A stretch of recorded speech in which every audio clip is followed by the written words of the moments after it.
Good morning. How are you all? It is so delightful to be here in this very, very beautiful location. I had the chance just to look around very briefly, and wow, nice digs. This is a very lovely place, yes, and seems like very happy people.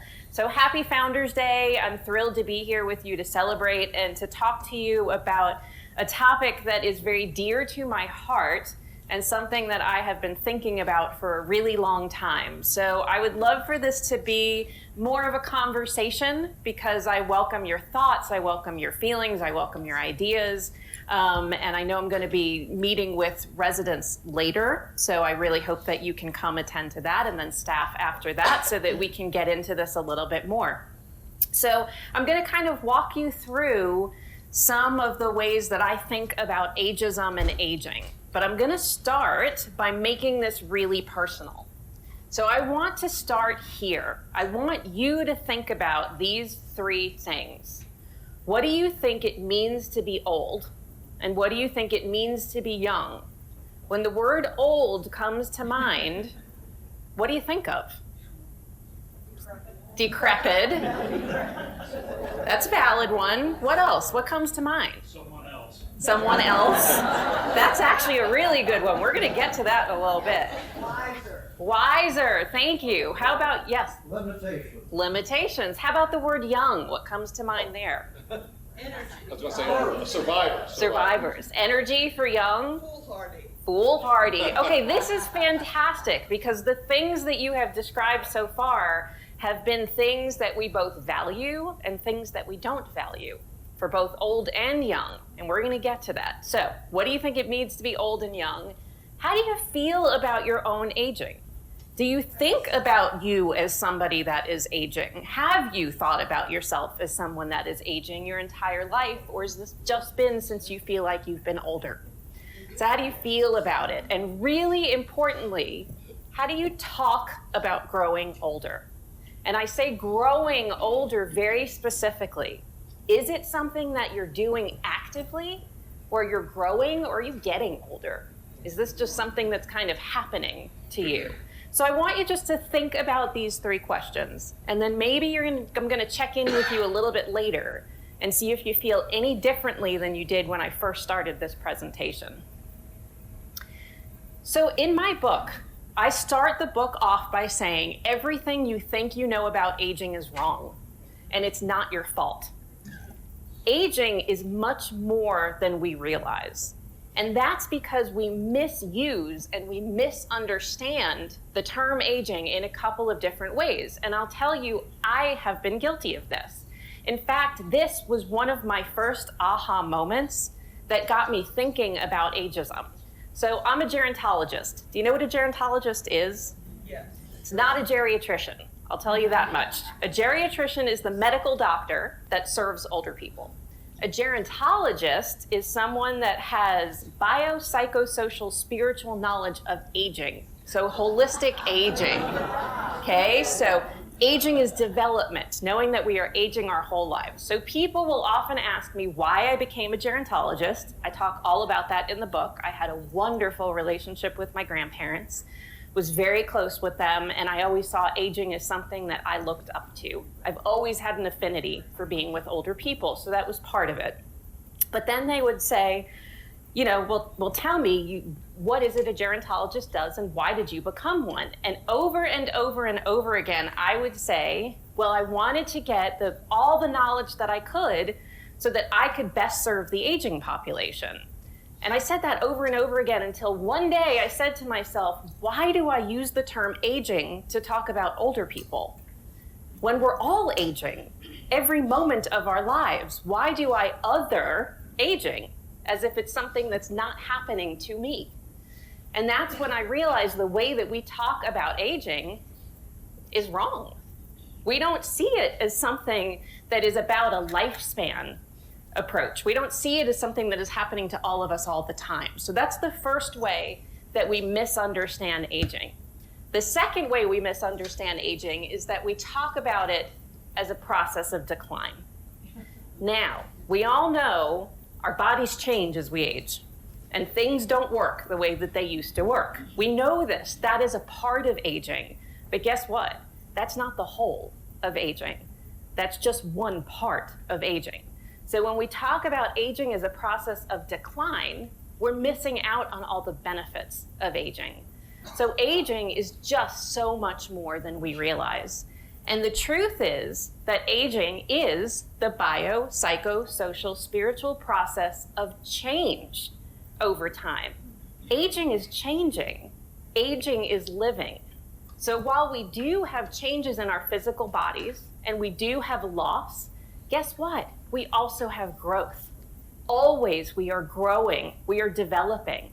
And we do this in many different ways, through our psyche, through our ability to be more comfortable in our bodies, in the ways that we have developed skills over time, in our learned experiences and wisdom. All of these things are things that grow as we continue to age. So aging is difficult to think about because it's about something that is loss and gain all at the same time. Makes it hard to wrap your head around something that is both loss and gain. But it is true, it is holistic. So when someone tells me, with their aging, they've had loss, I acknowledge and I understand that, but I will also ask them, what is something you like about yourself better now than you did 5 years ago, or 10 years ago, or 20 years ago? Have you changed for the better? Let me ask you, have you changed for the better? What's something that you think you're better at now than you were before? Patience. That's a great one. Patience. Anything else? Confidence. Exactly. This is all part of our aging. This is all part of things. What's that? Courage. Yes, I love these things. For so many people, me included, I care less and less about what people think. I choose relationships that are positive and good for me, and I've given up the ones that don't nourish me. Right? I'm just much more comfortable in my own skin. This is part of aging that we don't talk about. This is part of growing older that we don't talk about. So one of the things about aging is that it's one form of our identity. And we have lots of different forms of our identity that we're born with. We're born with a certain racial identity, sexual orientation, gender identity, ethnicity, all kinds of things. Age is really interesting because age is a form of identity that continues to change over time. Think about it. The way that you interacted with the world at 20 is very different than 40, than 60, than 80, than 100. And the way that the world responds to you is really different. So our age identity is something that we are constantly forming and reforming over time. Ability can be one too. And we recognize when we have any kind of disability or limitation, the world's a little bit different. It's a little bit harder to navigate. People tend to have a little bit less patience. It's harder getting into places and getting out of them.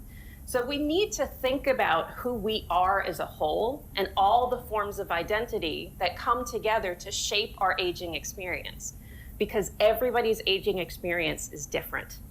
Did you know that the older we get, the less like each other we become? So there are no real milestones. We just keep becoming more and more our own unique selves. So we need to think about it in terms of all of these different forms of identity. So what's also really interesting to me that I have learned over time as I have studied aging is that we are really familiar with development and stages of life, from infancy and toddlerhood to childhood and adolescence and adulthood, and then we just keep talking about adulthood and adulthood and adulthood and older adulthood, which means that we could be in the stage of adulthood for even 80 years of our life. That's a lot of adulthood. So why is it that we don't have a term that captures how development and growth is different in later life than it is in early adulthood? And I think elderhood is the term that has power and purpose and meaning. And here's the reason why. Right now, when you think about older adulthood, do you know what we tend to talk about it as? Retirement. Okay, we talk about like, I'm retired. But let me ask you, me knowing that you're retired, what does that tell me about you? It tells me that you used to work in a job. It doesn't really tell me anything about who you are, what your goals are, what your purpose is, what keeps you busy, what keeps you active, and who you are becoming. But I think elderhood is a term that has purpose and power because it's strengths-based. It's not telling me who you used to be. That's what retirement is. It's telling me about who you are becoming. And I think there's a lot of power. Now, I'll say this. There's no one age in which somebody becomes an elder. Just like there's no one age in which somebody becomes an adult. So when my son turned 18, he asked me with all seriousness, Mom, am I an adult now? I don't know. Depends how you define what an adult is, so I'm not sure. But so there's no one age where we say, okay, you're an adult now. It's a transitional time, right? Where we go through certain things and certain milestones. I think elderhood is a lot like that too. And that we know when we're in elderhood. But I think what's powerful about elderhood is that roles and opportunities are different in elderhood than they are in adulthood. We don't strive for the busyness that we had. We don't strive for accomplishing same things in the same way. We have different accomplishments. We have different desires. So I think there's a lot of power in this term elderhood that we can explore. So if aging is so much more than we realize, then ageism is definitely much more than we realize. Ageism is actually a really interesting phenomenon because it's very layered. So ageism is how we feel about other people. So when I see someone that I think is either older than or younger than me, and I judge them, that's external ageism. Right? That's me saying, you're too young to understand what I'm talking about. You're too old to know how to use technology correctly. All of these are other-directed ageism. But guess what? Ageism is also about how we feel about our own aging. It's internally directed. So when we say things like, I'm too old to start a new hobby. I'm too old to try something new. And that's holding us back from doing things we want to do. That's called internalized ageism. And that has real consequences, which we'll talk about. So it's external, it's internal, and then it's also relational, meaning that it lives in the air, it lives in the compliments that we give each other. So if I look at someone and I go, oh my gosh, I haven't seen you in 20 years, you haven't aged a bit. And you go, thank you. Thank you, that is such a compliment. Is it? Is it a compliment? Or is it saying that we don't want to age? That aging is scary? Instead, we could just say, hey, I haven't seen you in 20 years, you look great. Not for your age, just you look great. Right? We don't need the for your age part. So that's how it's relational, and it lives in these little compliments and these little microaggressions and these little things that we say to each other. So it's really everywhere. Ageism external, ageism is internal, and ageism is relational. So it's everywhere within our culture. It is ubiquitous, and it is very often disguised as compliments. When we say things like, I'm 68 years young. No, we're 68 years old. But we use that to cover up the shame a lot of us feel about saying or acknowledging that we're old, right? It lives in these cultural messages, like the fact that we have a thriving anti-aging industry. I'm sure you've all seen this. We have pills, and we have cosmetics, and we have procedures, all to make us look and act and feel young.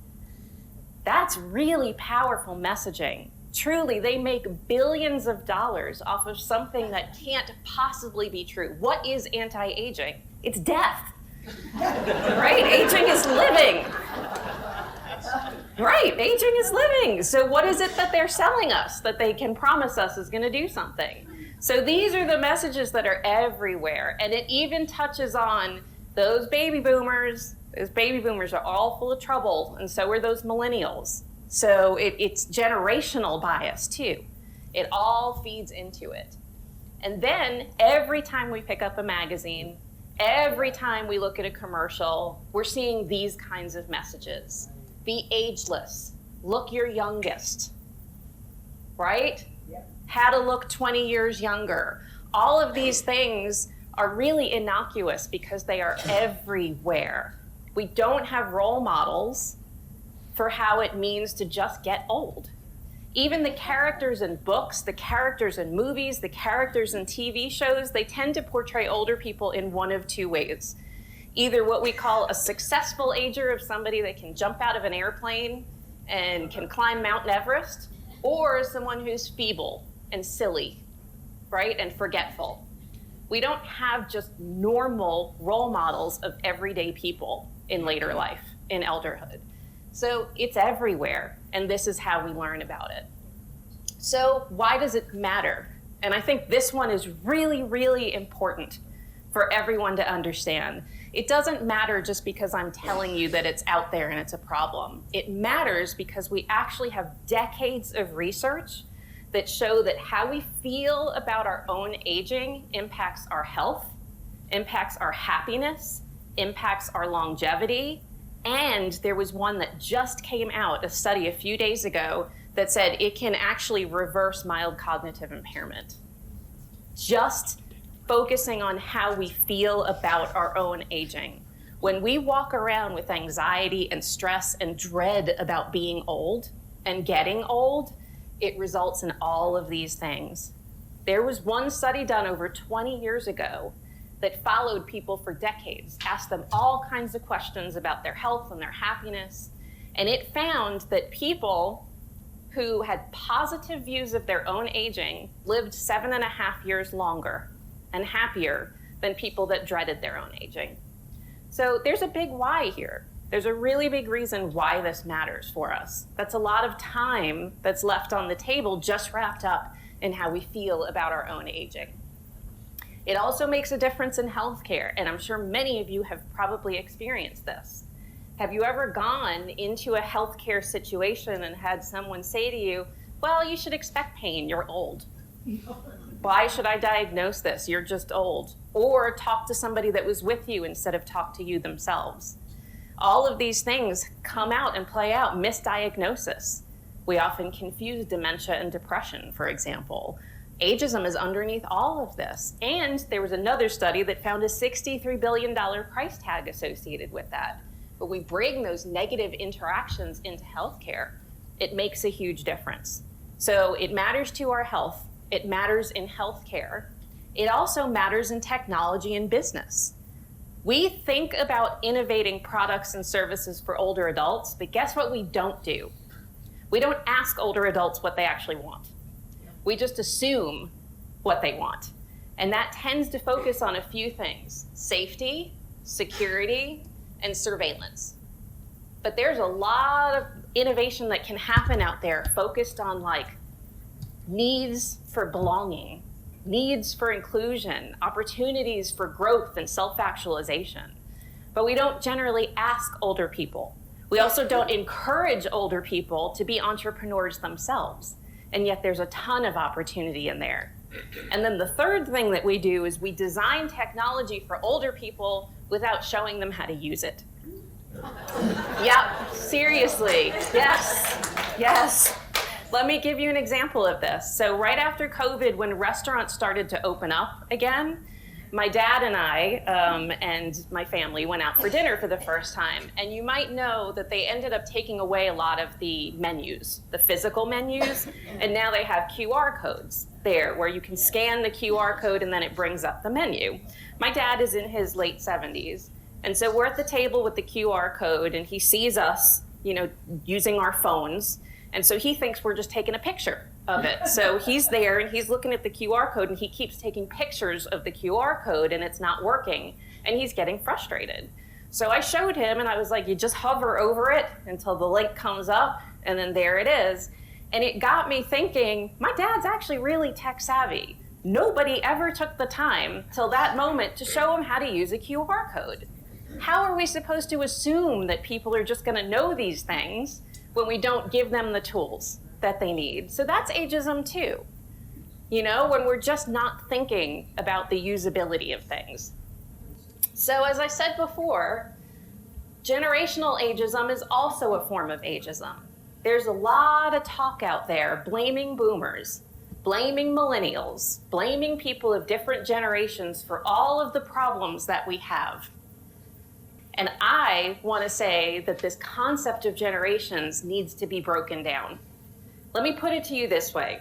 Do you know what a generation is? It's a group of people who were born approximately at the same point in time.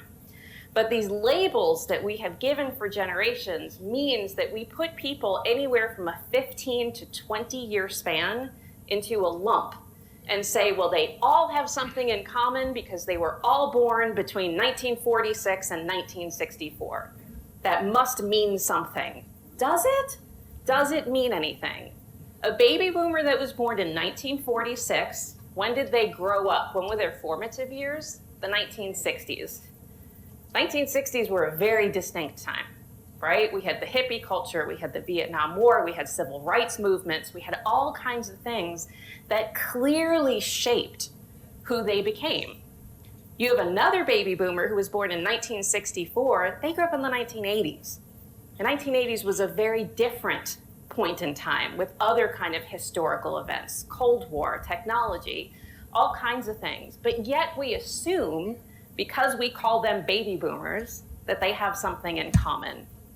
And this leads us to make judgments about people, to make assumptions about people. We do it with millennials. In fact, my own research shows millennials and Gen Z feel the most discriminated against and blamed. So I think it's time that we really dismantle this generational rhetoric and instead try to see each individual that is in front of us, not based on their age, not based on their generation, not based on any other form of identity, but for who they are as an individual. So I think there's a lot of work that needs to be done and that we need to unpack in there. So the other thing I've been thinking about a lot lately is this relationship between ageism and ableism. So if ageism is discrimination based on age, ableism is discrimination based on ability. And we definitely tend to value some abilities over other abilities, right? And we segregate people based on level of ability. But what I've learned is a lot of our fear of aging is really wrapped up of our fears of disability. Cognitive disability, sensory disability, physical disability. There's a real intersection between these two, and something that we really need to explore. So one of the ways that's really easy to kind of understand this is by looking at this concept of successful aging. Have you heard of this? Successful aging? Okay, successful aging was actually like in response to ageism. So back in like the early 1990s, these researchers came up with this idea of successful aging because they wanted people to know that not all older people were frail and not all older people were incapacitated and incompetent. So they pushed back against it and they said, there are plenty of people out there that are aging successfully. And to age successfully, according to them, you had to have physical ability, cognitive ability, and engagement in activities. So that's fine. There are things in there that are wonderful. However, if there's success, that means somebody fails. Can we fail at aging? It leads us right into this slippery slope of ageism to ableism, right? Because now we're saying in order to be successful, you have to maintain your activity.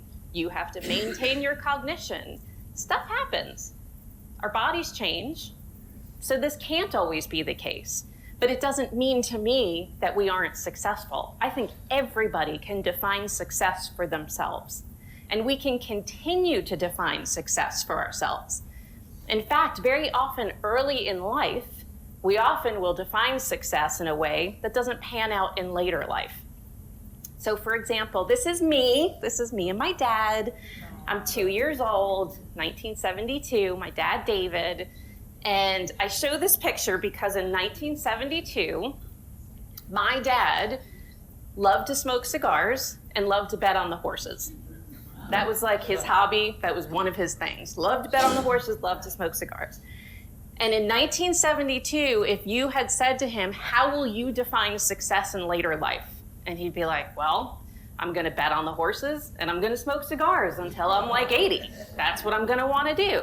Well, guess what? My dad's turning 80. He has no interest in cigars, and he has no interest in betting on horses. Now he likes to swim. Now he likes to watch golf, play golf. He likes to watch all kinds of different sports. He's a composer. He writes a lot of music. So successful aging, how he would have defined it in 1972, is nothing like what it looks like now. Now, what about for me? So in 1972, if you told me to define successful aging, I would have said, as long as I can eat SpaghettiOs for the rest of my life, I will be successful in later life. And I am happy to tell you 50 years later, I do not want to eat SpaghettiOs any longer, and it is not how I define success. So we can't fall into this trap of successful aging, meaning we don't know now what is going to bring us joy later. So to think I'm not going to be successful at aging because I can't mountain bike, or I can't eat SpaghettiOs, or I can't do whatever it is, sets us up for failure. It sets us up for a trap. So success is kind of this fluid concept. So really, it's not getting older that's the problem. It is the way that we have socially constructed getting older that's the problem. It's the fact that we have assigned it a bad rap. We have given it a negative value. There's nothing wrong with being old. It's a natural part of the human existence, of the human life cycle. But it's the way that we have perceived it, and it's the value we're given. But there's really good news associated with that. And the good news is we can change it. We've changed things before. So I'm going to give you an example of how we have changed things before.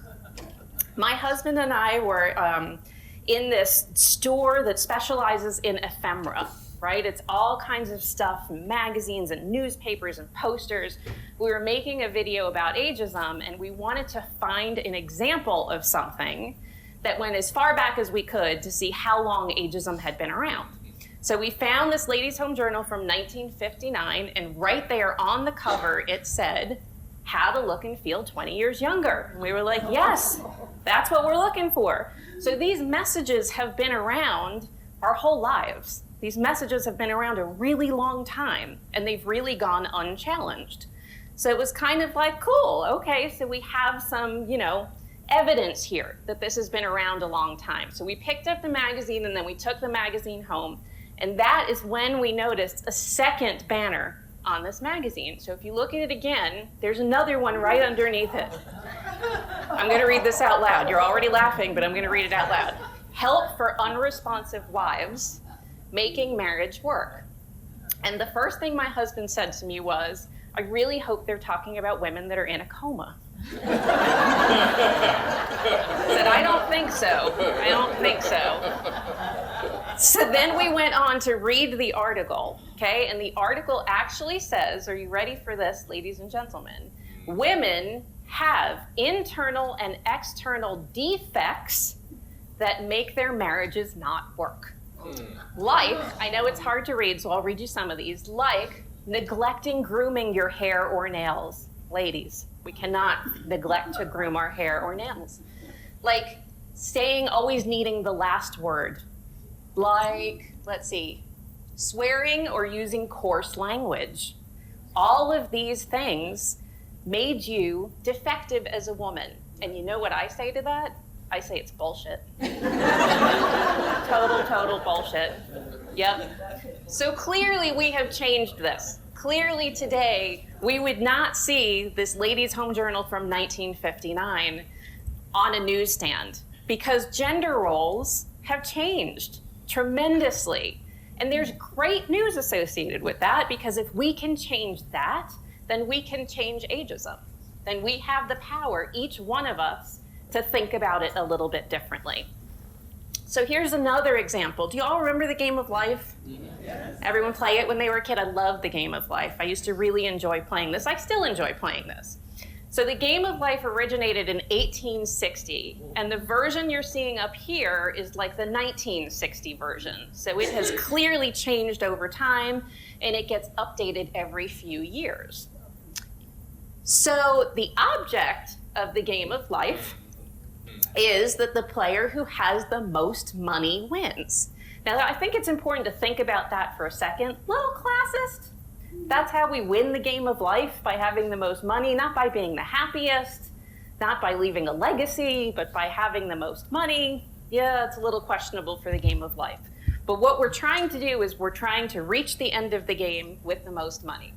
Now, here's what the 1860 version of the game of life looked like. Really, really different. And you can see that it was actually like almost developmental in a way. It started with infancy, and you kind of worked your way up until you got to the top and you got 50 points for reaching a happy old age. I love that. I love that. A happy old age. That was the game of life. But since then, they've kind of taken that away, and they've made lots of different changes. So you can see some of the iterations here from 1960, 78 to 91. And they've done some pretty cool things. Like, remember how they had the pink and the blue for the boy and the girl? And they had the pink and the blue and you had kids. Well, now it's rainbow colors, so you can have whatever kind of color you want, and you can have pets. I would have loved to have pets. So instead of just having kids, you can have pets too. So there's all kinds of things that they have updated. But what they have not changed is that you lose the game if you are declared destitute and reduced to living on Social Security. Come on. That is still the losing object of the game. So I think that there's things that we can say to Milton Bradley to say, let's do better. Instead of retirement being the end, instead of us being destitute and left that way, how could we tell Milton Bradley that there's a better way to do this? How can we change the story of aging? And I'm curious, do you have any ideas off the top of your head? What should we tell Milton Bradley?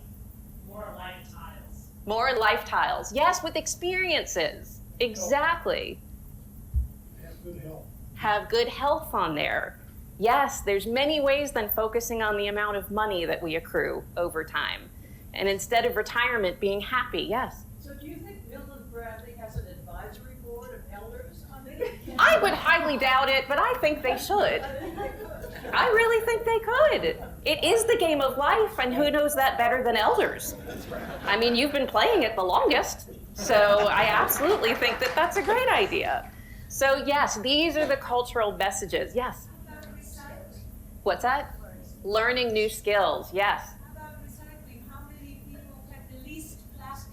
Oh my God, I love that. Did you all hear that? Recycling, how many people use the least amount of plastic bags? That's who wins the game. Or become fully self-actualized. Or become fully self-actualized. I think you should all develop the next version. I think I'm just gonna tell Milton Bradley to come here. That's all that we need. So yes, these are all the ways that ageism exists everywhere. As I said, it's ubiquitous, it's everywhere. So that's a lot. Right? I've showed you a lot of things. I've showed you a lot of ways that ageism manifests.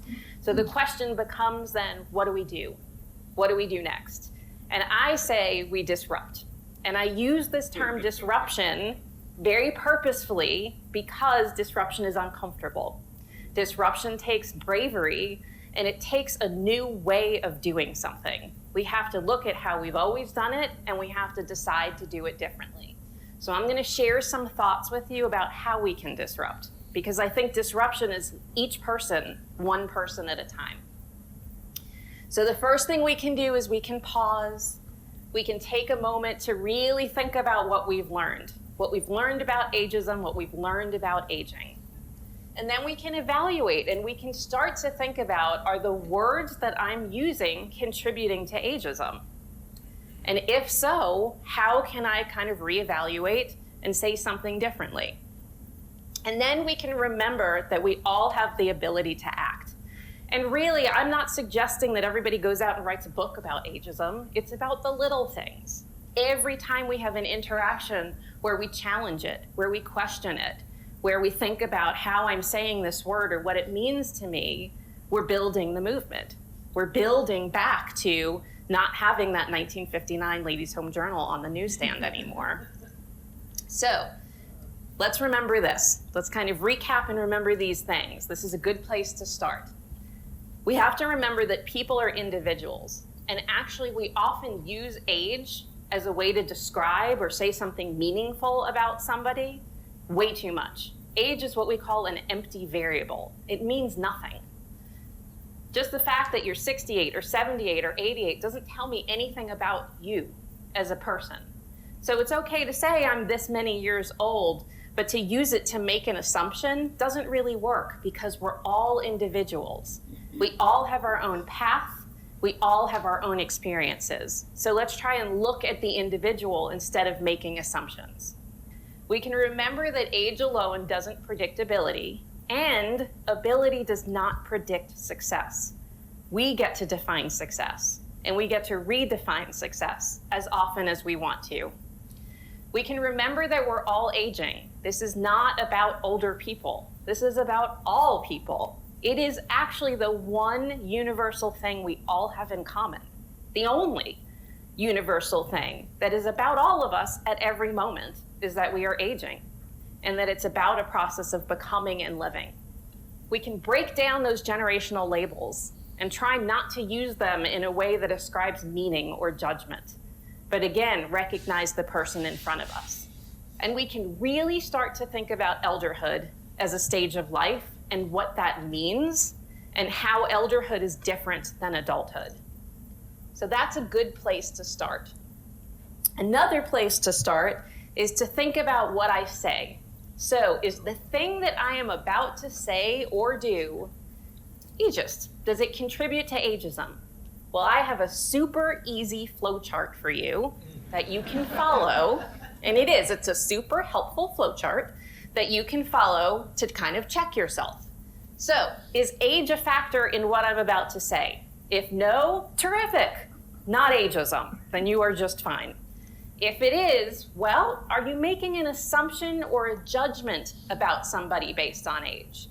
If yes, then yeah, then it is ageist and it's time to go back up and redo it. So let's say, I just had this example given to me. Someone said that they had a meeting and they were looking for a new hire. And they said, we're looking for somebody who's young and full of new ideas. Okay, well, let's go through that. Am I making an assumption or a judgment based on age? Yes, yes. Is there a way to say I'm just looking for someone with new ideas without qualifying it of being young? Yes, exactly. So that's how you kind of go through the flow chart and figure out, is this contributing to ageism or is it not? And I think that that's really helpful for us to always kind of check in with each other. The other thing we can do is we can start to say what we mean instead of what we easily understand. So when we say someone has a young spirit, what do we actually mean? What does young mean? Active, enthusiastic, energetic, vibrant, engaged, lively. It doesn't mean young. But yet we say young because it's just easily understood. So instead, say an active spirit, a vibrant spirit, an engaged spirit. A young spirit could be me having a temper tantrum because I don't get what I want at this particular moment. Again, young and old are not good or bad. They just mean time lived. Older means you've lived longer. Younger means you've lived yet less. Or it can be a relative term, as if somebody is older than me or younger than me, and there's no judgment with that. But when we add value, that's when we're kind of slipping into ageism. When we say I feel so old, what do you think we mean? I hurt, yes. And it was tired. Depressed, yes. These are not what old means. And if we go back to the first question I asked you, old meant a whole lot of things to different people. It did mean wise, it meant lived experience, and then it also meant fragile, and it meant all kinds of things. So what does old even mean? So yes, we can say I feel depressed, I don't feel well. We don't have to say old. Now, I will give a qualifier here because I think this is important. I have two children. One is 22 and one is 19. And when I think about my children, I will often say I feel so old. But I don't mean it in a bad way. I mean it in that time passes quickly. And I don't find that ageist because, again, if you go back to our super helpful flowchart, I'm not assigning value. I'm not saying it's good or bad. I'm just saying time passes really quickly. and that makes me feel older because I have sped it up.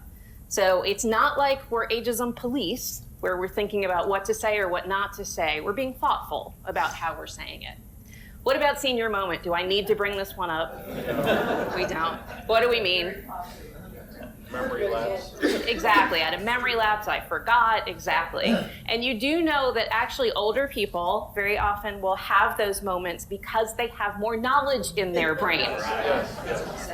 It's true. Yes, our processing slows down. So do you know there's two types of intelligence?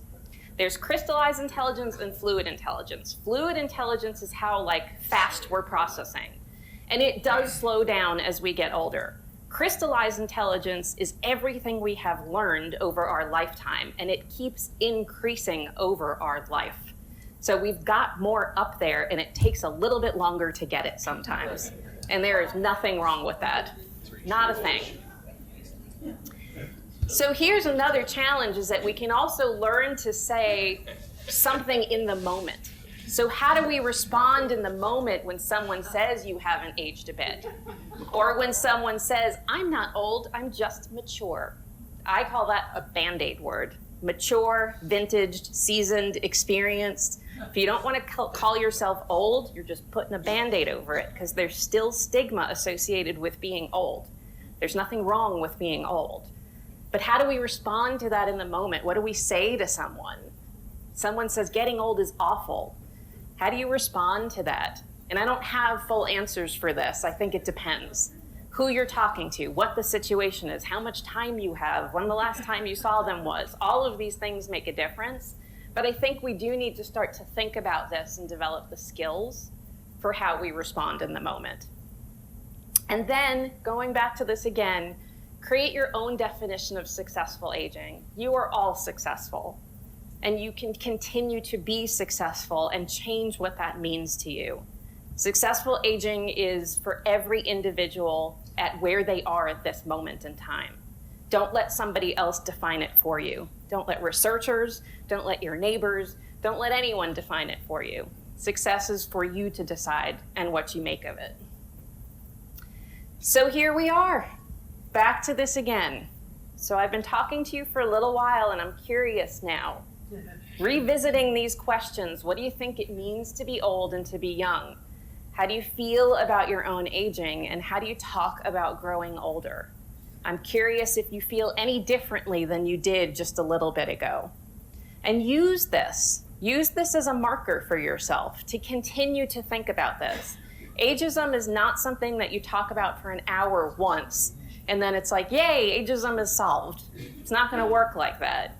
It's going to take a while to kind of unpack all of the feelings and the thoughts and the behaviors. So use this as your starting point and continue to reflect on it.